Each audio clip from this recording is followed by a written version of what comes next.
Lundi 31 juillet 2023, merci de rester avec nous en direct des Arts de chez nous télévision avec le DG Moïse Tamouzi. Nous sommes là pour parler de la deuxième édition du jeu de la francophonie. Comme vous l'avez très bien suivi déjà, les jeux à la cérémonie d'ouverture a été le vendredi dernier au stade de Martyrs. En tout cas, une cérémonie haute en couleur, une cérémonie vraiment qui a rassuré, qui a redoré l'image de la République démocratique du Congo. Et avant de commencer, soit avant de criser, je suis avec Romini Gebadou, topé chez nous, Bambo Tebele, parce que c'est moi, ma casse pour la francophonie. Oui, bonjour, Maman Christine et Singeza Ebele, parce que c'est une grande fête au Salit RDC à Yokana, parce qu'il y a même des grandes chaînes là, des chaînes internationales telles que la RFI, Voilà. qui admirent l'organisation de ce jeu de la francophonie. Et lors du jeu de l'ouverture, j'étais au stade de Martyr. Moi-même, de mes oreilles, j'écoutais un Français dire ceci, c'est parfaitement bien organisé. Voilà, c'est parfaitement bien organisé. En tout cas, la RDC a assuré. Hein, je ne peux pas m'en passer vraiment sans pour autant remercier déjà tous les héros dans l'ombre. En tout cas, mes respects, beaucoup de respect à vous. Merci beaucoup pour ces grands travail abattus, en tout cas. Et le gouvernement aussi a assuré, en commençant par le président de la République, le premier ministre. Pour nous, les sportifs, on a vu le ministre du Sport, François Kaboulou-Mona Kaboulou, être au four au moulin pour la réalisation de cette 9e édition du jeu de la francophonie. Romini Gembagou, ça te fait comment, étant congolais, de vivre de tels événements de haute envergure, comme on a vu à l'époque du président Mobutu Sese Seko Kongwendu Wazabanga, le combat du siècle de Ali et Mohamed Ali et Fouriman. Et 40 ans ou 50 ans après, on a encore revu un événement planétaire en République démocratique du Congo, précisément à Kinshasa. Oui, ça nous fait la joie parce que si on pourrait dire qu'on est très ravis de notre ministre des Sports, Kaboulou Mona Kaboulou, certains diront qu'il y a des partis pris. Il n'y a pas de partis pris, mais ce qui est important, il faut féliciter, il faut jeter de fleurs à quelqu'un qui a battu un grand travail parce que, vous savez, comme il était journaliste, sinon comme il est journaliste, parce qu'on est journaliste, et quand bien même on quitte la profession, on est journaliste à vie. Kaboul est un journaliste, il connaît bien les failles du sport congolais en général. Et vous avez vu ce qu'il a fait. C'est grâce à lui que nous voyons tout cela, bien évidemment, même si ce n'est pas sorti de sa poche, c'est sorti du trésor public. Et nous devons en tout cas remercier le président Fachi Béton qui a fait en sorte que cette fête soit bien organisée parce qu'il le disait à maintes reprises, comme nous avons commencé, nous irons jusqu'au bout. Voilà. Sans oublier le Premier ministre, tel que vous venez de le dire tout à l'heure, Jean-Michel Samalo Kondé. Et finalement, le gouvernement congolais a fait en sorte que la RDC puisse être comptée parmi les grandes nations en sport en général.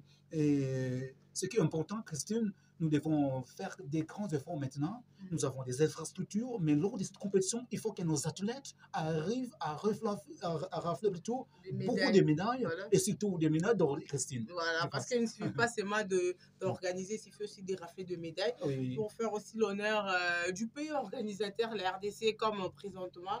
La RDC a 6 médailles déjà, 6 médailles. Donc, Romini Gembadou, tu peux nous donner les détails par rapport aux médailles congolaises? Oui, 6 médailles. Nous avons une seule médaille d'or, et puis nous avons 3 en argent, et puis il y a 2 bronzes. Mais juste la costume, ça ne me plaît toujours pas. Je ne suis pas encore ravi de la prestation de nos athlètes parce que, étant pays organisateur, nous devons placer et nous devons plutôt rafler un nombre important de médailles. Et c'est ce qui fera notre fierté. Parce que quand on organise, il faut prouver que vous êtes préparé en conséquence. Parce que celui qui reçoit, il doit chercher à prendre la suprématie, l'autorité sur celui qui les reçoit.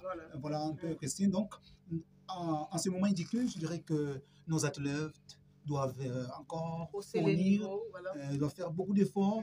Ceux qui sont restés, qui sont encore en course, il suffit qu'ils nous raflent quelques médailles d'or surtout dans toutes les disciplines. On ne doit pas seulement être focalisé sur une seule discipline, mais il faut que dans toutes les disciplines qu'il y ait beaucoup d'or, un peu d'argent, mais pas surtout des bronzes. Hein, en tout cas, voilà, rappelons que toutes les 6 médailles ont été glanées par le LITER.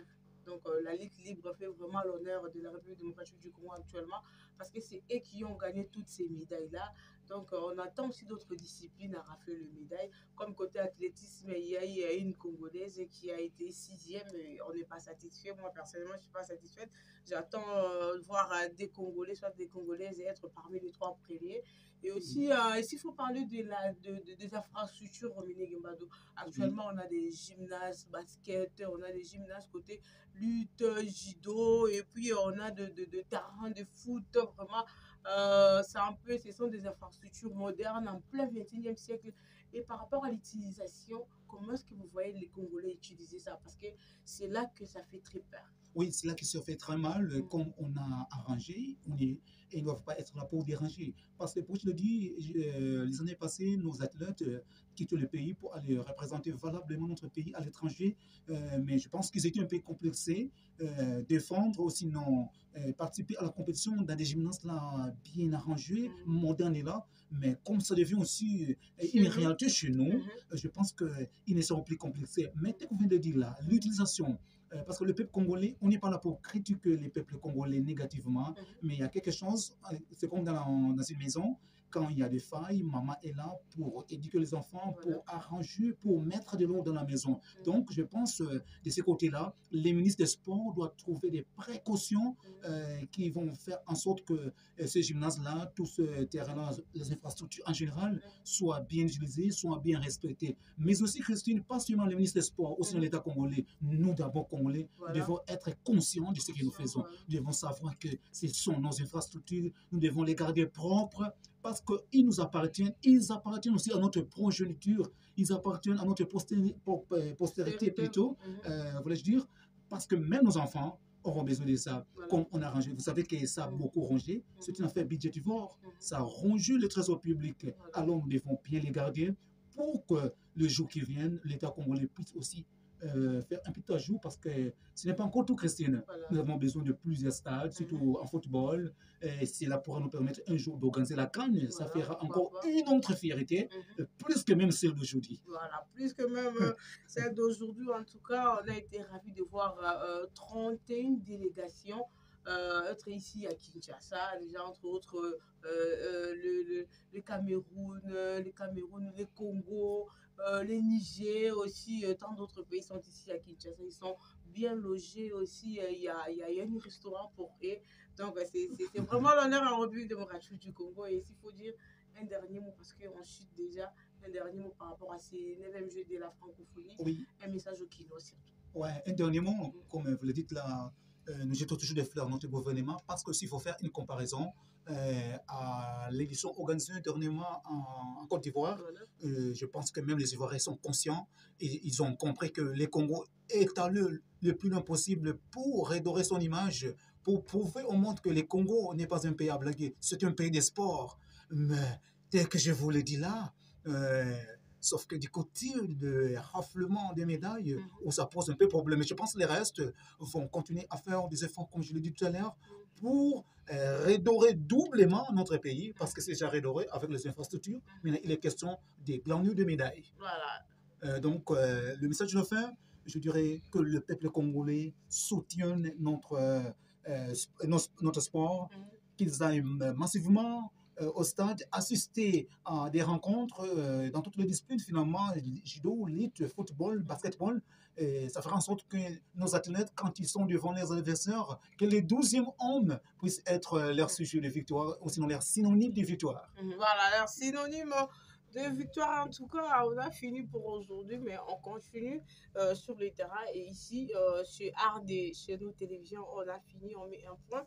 On va se retrouver prochainement et surtout, restez branchés, abonnez-vous massivement chez le DG Moïse Tamouz en direct des arts de chez nous. Télévision, je salue, c'est dans la loi depuis quelque part, Glory Mondiale. En tout cas, on est ensemble et on continue avec les Jeux de la francophonie et on vous laisse. Ciao.